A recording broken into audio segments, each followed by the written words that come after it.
এই পাগলি রাজকুমারী একটি বড় মোটর পাইপ দিয়ে পুকুরের সমস্ত জল পাম্প করে বের করে দেয়, যেটি পুকুরটি পুরোপুরি শুকিয়ে যায় এবং পুকুরের সমস্ত মাছ যন্ত্রণায় মরতে শুরু করে।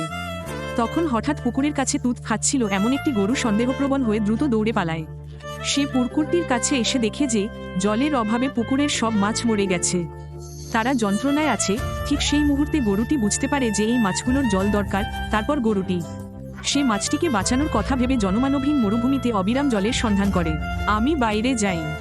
কিছুদূর হাঁটার পর গরুটি বালির মধ্যে একটি ছোট মন্দির খুঁজে পায়, যার ভিতরে ভগবান কৃষ্ণের মূর্তি রাখা আছে। তখন গরুটি ভগবান কৃষ্ণের সামনে ধ্যানমগ্ন ভঙ্গিতে বসল। সে গিয়ে নমো ভগবতে বাসুদেবায় জপ করতে থাকে। কিছুক্ষণ পর গরুটির আকুল প্রার্থনা শুনে ভগবান কৃষ্ণ আবির্ভূত হন। আর যখন গরুটি তাকে সবকিছু বলে দেয়, কৃষ্ণ মাছদের কাছে চলে যান। তারপর কৃষ্ণ হাতে বাঁশিটি তুলে নিয়ে ধীরে ধীরে সুমধুর সুর বাজাতে শুরু করেন। তার বাঁশির সুর এক স্বর্গীয় জলতরঙ্গ সৃষ্টি করে, যা খুব দ্রুত প্রবাহিত হয়ে সরাসরি শুকনো পুকুরে গিয়ে পড়ে।